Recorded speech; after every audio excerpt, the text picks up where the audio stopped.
Assalamualaikum warahmatullahi wabarakatuh. Halo semuanya, perkenalkan saya Muhammad Kaisa Kilban dengan nomor induk mahasiswa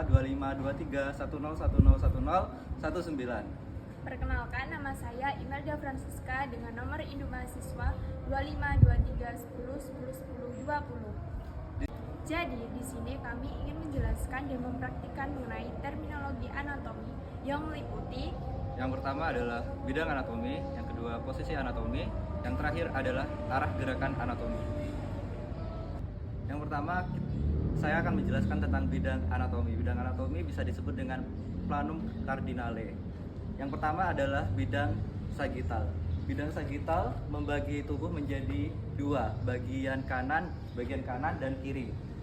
Pembagian tubuh itu dimulai dari kranial atas kepala sampai bawah yang membagi kaki kiri dan kanan. Bagian kanan disebut dengan dextra dan bagian kiri disebut dengan sinistra. Yang kedua adalah bidang frontal atau koronal. Bidang frontal atau koronal membagi tubuh menjadi bagian depan dan belakang. Bagian depan disebut dengan anterior dan bagian belakang disebut posterior. Yang ketiga adalah bidang transverse. Bidang transverse membagi tubuh menjadi atas dan bawah. Bagian atas disebut dengan superior dan bagian bawah disebut dengan inferior. istilah anatomi terminologi. Yang pertama ada anterior, yaitu lebih dekat ke depan, contohnya lambung anterior terhadap limfa. Yang kedua ada medial, yaitu bagian tengah, contohnya itu jari manis medial terhadap jari jempol. Yang ketiga itu ada superior, yaitu bagian atas. Yang keempat itu ada dextra, bagian kanan. Yang kelima itu ada ventra, yaitu bagian depan, ruas tulang belakang. Yang keenam itu ada internal, yaitu bagian dalam. Lalu yang ketujuh ada proximal, yaitu lebih dekat dengan batang tubuh. Lalu yang ke-8 itu ada parietal, yaitu lapisan luar. Lanjut ke-9 ada superficial, dangkal atau terletak lebih dekat dengan permukaan. Contohnya itu ada otot kaki yang terletak superficial dari tulang kaki. Ke-10 ada horizontal, merupakan bidang datar. Ke-11 ada transversal atau potongan melintang.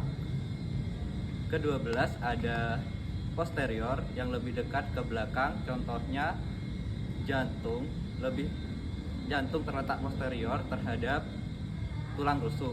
Ke-13 ada lateral yang merupakan terletak di samping menjauhi median, contohnya telinga terletak lateral terhadap mata. Ke-14 ada anterior terletak di bawah, contohnya lutut terletak anterior terhadap paha. Ke-15 ada sinistra bagian kiri. Terus ada ke-16 adalah dorsal, yaitu tulang belakang bagian belakang ruas tulang belakang. Lalu yang ke-17 ada externa, yaitu bagian luar. Lalu ada distal, yaitu menjauhi batang tubuh. Lalu ada perifer, yaitu pinggir atau tepi. Lalu ada visceral, yaitu lapisan dalam. Lalu ada profunda, yaitu dalam atau jauh dari permukaan. Lalu ada longitudinal, yaitu potongan memanjang. Lalu ada vertica, yaitu bidang tegak. Lalu ada sentral, yaitu bagian tengah. 26 ada ascendant, bagian yang naik. 27 ada descendant, bagian yang turun. 28 ada cranial, bagian kepala. Terus 29 ada caudal, bagian ekor. 30 ada palmar, ke arah palmaris medis, yaitu anggota gerak atas. 31 ada plantar, ke arah plantar medis ya, atau anggota gerak bawah. Terus ada ulnar, ke arah ulna atau tulang hasta. Lalu ada tibial, yaitu ke arah tibia atau ke lapisan atau ke tulang kering.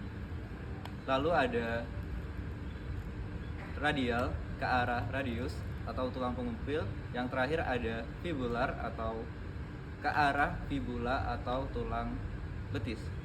Kedua adalah posisi-posisi anatomi. Pertama adalah posisi anatomi. Posisi anatomi sendiri adalah dengan berdiri tegak, pandangan lurus ke depan, kaki lurus ke depan, tangan dan jari-jari dibuka ke depan. Yang kedua ada posisi supin atau terlentang, seperti ini. Pada posisi ini, tubuh berbaring dengan wajah menghadap ke atas. Ketiga adalah posisi prone atau tengkurap. Posisi ini punggung menghadap ke atas, badan terletak di bidang horizontal dengan wajah menghadap ke bawah. Seperti ini. Terakhir ada posisi litotomi, yaitu posisi di mana tubuh berbaring terlentang dengan paha diangkat secara vertikal dan betis lurus horizontal. Sementara itu, tangan dibentangkan seperti sayap. Pada prosedur ini biasa digunakan oleh kebidanan. Lalu, yang ketiga kami akan menjelaskan dan mempraktikkan mengenai arah gerakan. Yang pertama itu ada fleksi dan ekstensi. Fleksi itu ada membengkokkan sendi. Yang kedua ada ekstensi, yaitu meluruskan sendi. Yang kedua ada aduksi dan abduksi. Aduksi itu gerakan yang mendekati badan. Lalu yang abduksi itu gerakan menjauhi badan. Yang ketiga ada rotasio. Yang pertama ada rotasi, yaitu gerakan memutar sendi. Lalu yang kedua ada sirkumduksio, yaitu gerakan yang menggabungkan fleksi, ekstensi, aduksio, dan abduksio. Yang keempat ada elevasi dan depresi. Elevasi itu adalah gerakan mengangkat tubuh. Lalu yang kedua ada depresi, yaitu gerakan menurunkan tubuh. Yang kelima ada inversi dan eversi. Inversi itu yaitu gerakan memiringkan telapak kaki ke dalam. Lalu eversi itu adalah gerakan memiringkan telapak kaki keluar. Keenam, ada supinasi dan pronasi. Supinasi adalah gerakan mengadahkan tangan. Seperti ini.